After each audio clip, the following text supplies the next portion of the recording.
ಕೇವಲ ಬೆಲೆ ಹೆಚ್ಚಿಸ್ಬಿಡ್ತೀವಿ ಅಂತಂದರೆ ಹೆಂಗೆ? ಬೆಲೆ ಹೆಚ್ಚಳ ಆಗ್ತಾ ಇದೆ ಅಂದರೆ ನಮ್ಮ ವರಮಾನಕ್ಕೆ ತಕ್ಕಂತೆ ಆಡಳಿತ ಪಕ್ಷ ಆಗಲಿ ಅಥವಾ ವಿರೋಧ ಪಕ್ಷ ಆಗಲಿ ನಮ್ಮ ಜನಸಾಮಾನ್ಯರು ಏನು ಉತ್ಪತ್ತಿ ಮಾಡ್ತೀವಿ, ನಮ್ಮ ಗಳಿಕೆ ಏನಿದೆ, ಗಳಿಕೆಯ ಆಧಾರ ಮತ್ತು ಜನಸಂಪನ್ಮೂಲ ಅವರ ಕ್ರೋಢೀಕರಣದ ಆಧಾರದ ಮೇಲೆ ಬೆಲೆಗಳನ್ನು ಹೆಚ್ಚಿಸಬೇಕು. ಆಳುವ ಪಕ್ಷ ಕೇವಲ ಜನಗಳನ್ನು ಆಳ್ವಿಕೆಯಲ್ಲ, ಇದನ್ನು ಸರೌಂಡಿಂಗ್ ಆಳೋದು ತೀರ್ಮಾನ ತಗೊಳ್ಬೇಕು. ನೀರು ವಸ್ತುಸ್ಥಿತಿ ಪರಿಸ್ಥಿತಿ ಪ್ರತಿಯೊಬ್ಬ ಮನೆಗೂ ಬೇಕೇ ಬೇಕು. ಹಿಂದೆ ಬೀದಿಗಳಲ್ಲಿ ಇಳ್ಕೊಳ್ಳೋರು ಅಲ್ಲಿಂದ ಈಗ ಪ್ರತಿಯೊಬ್ಬರ ಮನೆಗೂ ಸಪ್ಲೈ ಕೊಡ್ತಾರೆ. ಕುಂತುತ್ತವೆ ಬಾಡಿಗೆದಾರರೆಲ್ಲ ನೀರನ್ನು ಸಪ್ಲೈ ಕೇಳ್ತಾರೆ. ಅಥವಾ ಒಬ್ಬ ಉಪಯೋಗಿಸುವಂಥ ನೀರು ಎಷ್ಟಿದೆ, ಕುಡಿಯೋದಕ್ಕಾದ್ರೂ ನೀರು ಕೊಡಲೇಬೇಕಲ್ಲ. ಆರೋಗ್ಯ ದೃಷ್ಟಿಯಿಂದ ಕುಡಿಯೋ ನೀರು ತರಬೇಕಾದ್ರೆ ವೆಚ್ಚ ಇಲ್ಲಿದೆಯಾ? ಕಟ್ತಾ ಇರೋನೇ ಟ್ಯಾಕ್ಸು ಬಡವ. ಪ್ರತಿಯೊಂದಕ್ಕೂ ಟ್ಯಾಕ್ಸ್ ಬೀಳುತ್ತೆ. ಕಾಪಿಯಿಂದ ಹಿಡಿದು ಪ್ರತಿಯೊಂದು ತಗೊಳ್ತಾನೆ. ಪ್ರತಿಯೊಂದು ವಸ್ತು ಕೊಳ್ತಾ ಇರೋನೇ ಬಡವ. ಸರ್, ನೀರಿನ ದರ ಹೆಚ್ಚಿಗೆ ಮಾಡುವ ಸಿದ್ಧತೆ ನಡೀತಾ ಇದೆ ಇವಾಗ. ಸೊ ಇದ್ರ ಬಗ್ಗೆ ನೀವೇನು ಹೇಳ್ತೀರಾ ಅಂತ? ನಮಸ್ಕಾರ. ಈಗ ನೀರಿನ ಬೆಲೆ ಹೆಚ್ಚಿಸ್ಬೇಕು ಅಂತಂದರೆ ಬೆಂಗಳೂರಿನ ಅಗಲೀಕರಣ ಜಾಸ್ತಿ ಆಗ್ತಾ ಇದೆ. ಅಗಲೀಕರಣ ಆದಂಗೆಲ್ಲ ಜನಸಂಖ್ಯೆ ಜಾಸ್ತಿ ಆಗುತ್ತೆ, ಬರೋರು ಹೋಗೋರು.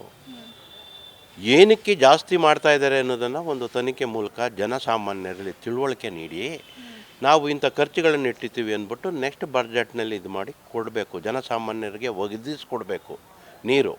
ಆಗ ಕೆರೆ ಕಟ್ಟೆಗಳಿದ್ದೋ ಅದಿದ್ದು ಕೊಳಾಯಿಗಳಿದ್ದೋ ನೀರನ್ನ ಉಪಯೋಗಿಸ್ತಾಯಿದ್ರು. ಈಗ ಪ್ರತಿಯೊಬ್ಬರು ಮನೆಗಳು ಕಟ್ಟಡ ಮಾಡಬೇಕಾದ್ರೆ ನೀರು ಬೇಕೇ ಬೇಕು. ಕಾವೇರಿ ನೀರು ಹಂತದಲ್ಲಿ ನೀರನ್ನ ಉಪಯೋಗಿಸ್ಕೊಳ್ತಾರೆ. ಆ ನೀರನ್ನ ಉಪಯೋಗಿಸ್ಬೇಕಾದ್ರೆ ಸಂದಿಗ್ಧ ಪರಿಸ್ಥಿತಿನ ಕೊಂಡು ನೀರನ್ನ ಅದಕ್ಕೆ ಸೂಕ್ತವಾದದ್ದನ್ನು ಮಾಡಬೇಕೇ ಹೊರತು ತಕ್ಷಣ ಹೆಚ್ಚಿಸೋಕ್ಕಾಗಲ್ಲ. ಎರಡನೇದು, ಯಾವಾಗ್ಲೂ ಬ್ರಿಟಿಷ್ನವ್ರ ಕಾಲದಲ್ಲಿ ಹಾಕಿರ್ತಕ್ಕಂಥ ಪೈಪ್ಗಳು ಇರ್ತದೆ, ಅದನ್ನು ತೆರವು ಮಾಡಿಸಿ ಬೇರೆ ಪೈಪ್ ಹಾಕಬೇಕಾದ್ರೆ ನೀರು ಕೊಡಲೇಬೇಕಲ್ಲ. ಆ ಕಾರಣದಿಂದ ಏನಾಗುತ್ತೆ, ಜಾಸ್ತಿ ಮಾಡಬೇಕಾಯ್ತದೆ. ಜಾಸ್ತಿ ಮಾಡಬೇಕಾದ್ರೆ ಅದನ್ನು ನಿಗದಿಯಾದ ವಸ್ತುಸ್ಥಿತಿ ನೋಡಿ ಬೆಲೆಗಳನ್ನು ನಿಗದಿ ಮಾಡಬೇಕು, ವೆಚ್ಚಗಳ ಶುಲ್ಕಗಳನ್ನು ಮಾಡಬೇಕು. ಆಗ ಜನಸಾಮಾನ್ಯರಿಗೆ ಇದು ಮಾಡಿರೋದು ಸರಿ, ಪರಿಪೂರ್ಣವಾಗಿದೆ ಅನ್ನೋದು ಜನ ತಿಳುವಳಿಕೆ ಆಗುತ್ತೆ. ಅದು ಬಿಟ್ಟರೆ ಇನ್ನೇನು ಆಗಲ್ಲ. ಜನಸಾಮಾನ್ಯರಿಗೆ ತಿಳುವಳಿಕೆ ಆಗಬೇಕು. ಆಳುವ ಪಕ್ಷ ಕೇವಲ ಜನಗಳನ್ನು ಆಳ್ವಿಕೆಯಲ್ಲ, ಇದನ್ನು ಸರೌಂಡಿಂಗ್ ಆಳೋದು ತೀರ್ಮಾನ ತಗೊಳ್ಬೇಕು. ಅದರಿಂದ ಏನಾಗುತ್ತೆ, ನೀರಿನ ಜಾಸ್ತಿ ಆಗುತ್ತೆ, ಜಾಸ್ತಿ ಆಗುತ್ತೆ. ಏನಕ್ಕೆ ನೀರನ್ನು ಜಾಸ್ತಿ? ನೀರು ವಸ್ತುಸ್ಥಿತಿ ಪರಿಸ್ಥಿತಿ ಪ್ರತಿಯೊಬ್ಬ ಮನೆಗೂ ಬೇಕೇ ಬೇಕು. ಹಿಂದೆ ಬೀದಿಗಳಲ್ಲಿ ಇಳ್ಕೊಳ್ಳೋರು ಅಲ್ಲಿಂದ ಈಗ ಪ್ರತಿಯೊಬ್ಬರ ಮನೆಗೂ ಸಪ್ಲೈ ಕೊಡ್ತಾರೆ. ಕುಂತುತ್ತವೆ ಬಾಡಿಗೆದಾರರೆಲ್ಲ ನೀರನ್ನು ಸಪ್ಲೈ ಕೇಳ್ತಾರೆ. ಅಥವಾ ಒಬ್ಬ ಉಪಯೋಗಿಸುವಂಥ ನೀರು ಎಷ್ಟಿದೆ, ಅದ್ರ ಜೊತೆಲೂ ಬೋರ್ವೆಲ್ಗಳ ಸಪ್ಲೈ ಇದೆ, ಸಾಲಲ್ಲ, ಟ್ಯಾಂಕರ್ಗಳು ಹೊಡಿತವೆ. ಆದರೂ ಸಹ ಸೌಲಭ್ಯಗಳನ್ನು ಕಲ್ಪಿಸಬೇಕು. ಕುಡಿಯೋದಕ್ಕಾದ್ರೂ ನೀರು ಕೊಡಲೇಬೇಕಲ್ಲ. ಆರೋಗ್ಯ ದೃಷ್ಟಿಯಿಂದ ಕುಡಿಯೋ ನೀರು ತರಬೇಕಾದ್ರೆ ವೆಚ್ಚ ಇಲ್ಲಿದೆಯಾ? ತೊರೆಕಾಡಿನಲ್ಲಿ ಸುಮಾರು ದೂರ ಇದೆ. ಯೋಜನೆಗಳು 4ನೇ ಹಂತ 5ನೇ ಹಂತ ನಡೀತಾ ಇದೆ. ಅದನ್ನೆಲ್ಲ ವೆಚ್ಚ ಮಾಡಬೇಕಾದ್ರೆ ಮತ್ತು ಪರಿಶೀಲನೆ ಮಾಡಬೇಕಾದ್ರೆ ವೆಚ್ಚ ಮಾಡಲೇಬೇಕು. ಅದನ್ನು ನೋಡಿ ಮಾಡಬೇಕಾಗುತ್ತೆ. ಸರ್, ಇವಾಗ ಪ್ರತಿನಿತ್ಯ ಬೆಲೆ ಏರಿಕೆ ಅಂತೂ ಆಗ್ತಾನೆ ಇದೆ, ಒಂದಲ್ಲ ಒಂದಂತೂ ಆಗ್ತಾನೆ ಇದೆ. ಸೊ ಇದು ಜನಸಾಮಾನ್ಯರಿಗೆ ಎಷ್ಟು ಹೊರೆ ಆಗ್ತಾ ಇದೆ? ಇವಾಗ ನೀವು ಕೂಡ ಎಲ್ಲದನ್ನು ಬಳಸ್ತೀರಾ, ಸೊ ನಿಮಗೂ ಕೂಡ ಎಷ್ಟು ಹೊರೆ ಆಗ್ತಾ ಇದೆ ಅಂತ ಹೇಳಿ.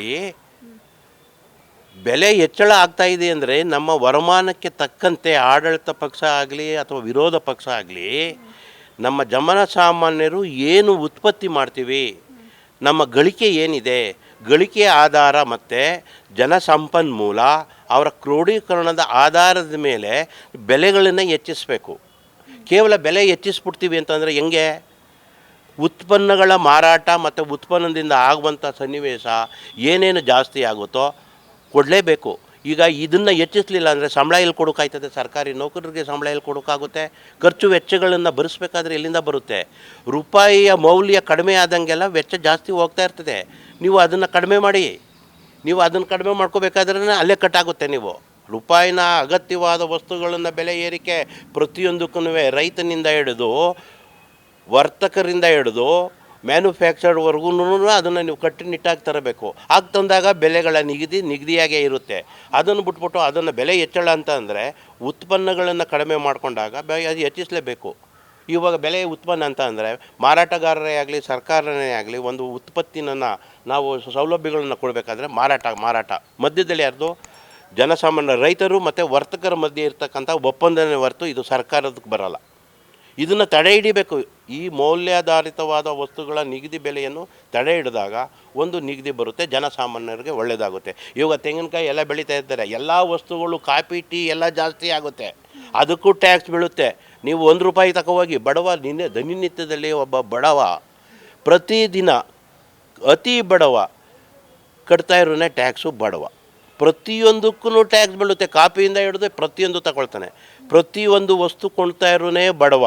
ಯಾವುದೇ ವಸ್ತು ಆಗಲಿ ಮಧ್ಯಮ ವರ್ಗದವರು ಬಡವರೇ. ಟ್ಯಾಕ್ಸ್ ಇರೋರು ದುಡ್ಡು ತಗೊಳ್ತಾರೆ, ಅವ್ರಿಗೇನು ಟ್ಯಾಕ್ಸು ಆದಾಯ ಬರುತ್ತೆ ಕಟ್ತಾರೆ.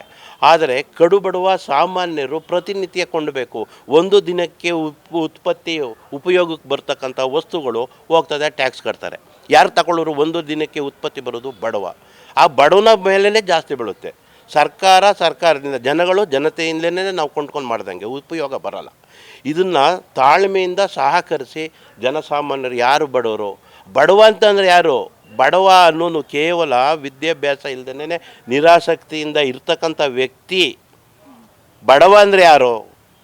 ತನ್ನ ಕೈಲಿ ಆಗದೇ ಅನಾನುಕೂಲತೆಯಿಂದ ಬಡವನು, ವೃದ್ಧರು ಇಂಥವ್ರು ಇರ್ತಾರೆ. ಅದನ್ನು ಬಿಟ್ಬಿಟ್ಟು ಎಲ್ರಿಗೂ ಸೌಲಭ್ಯ ಕೊಡುವಂಥ ಇದ್ದಿಲ್ಲ. ಬೆಲೆ ಏರಿಕೆ ಆಗೇ ಆಗುತ್ತೆ, ಬೆಲೆ ಏರಿಕೆ ಬೇಕು. ರೂಪಾಯಿನ ಅಪಮೌಲ್ಯ ಆದಂಗೆಲ್ಲ ಹೋಗ್ತಾ ಇರ್ತದೆ. ನೀವು ಅದನ್ನು ಕಡಿಮೆ ಮಾಡಿ ಬೆಲೆ ಏರಿಕೆನೂ ಅಷ್ಟೇ ಇರುತ್ತೆ. ಅದರಿಂದ ಇದು ಒಂದು ದೇಶದ ಇದಲ್ಲ, ದೇಶ ವಿದೇಶದಿಂದ ಬಂದಂಥ ಇದು. ಇವಾಗ ಈರುಳ್ಳಿ ಸಿಕ್ಕಿಲ್ಲ, ಈಗ ನಾಸಿಕ್ಕಿಂದ ಏನೋ ತರಬೇಕು, ಇಲ್ಲೇ ಅನಾಹುತ ಆಗಿರ್ತದೆ. ಅದು ಈರುಳ್ಳಿ ತರಬೇಕಾದ್ರೆ ಟ್ರಾನ್ಸ್ಪೋರ್ಟ್ ಚಾರ್ಜ್ ಬೇಕೇ ಬೇಕಲ್ಲ, ಆಗ ಬೆಲೆ ಹೆಚ್ಚಳ ಆದೇ ಆಗುತ್ತೆ. ಅದನ್ನು ಸಮೀಕರಣ ಮಾಡಿ ಆ ಪರಿಸ್ಥಿತಿಗೆ ತಕ್ಕಂತೆ ಆ ಬೆಲೆಗಳನ್ನು ಹೆಚ್ಚಿಗೆ ಮಾಡಬೇಕು. ಎಷ್ಟು ಅದಕ್ಕೆ ತಗೊಳ್ಳುವಂಥ ಸೌಲಭ್ಯ. ಈಗ ₹5 ಇರೋದನ್ನು ₹10 ಒಂದು ಸತಿ ಹೆಚ್ಚು ಮಾಡಿದಾಗ ಬೆಲೆ ಅದಲು ಬದಲಾಗೋದು ಇದೇ ಕಾರಣ. ಸರ್, ಇವಾಗ ಯೋಜನೆಗಳನ್ನಂತೂ ಕೊಟ್ಟಿದ್ದಾರೆ.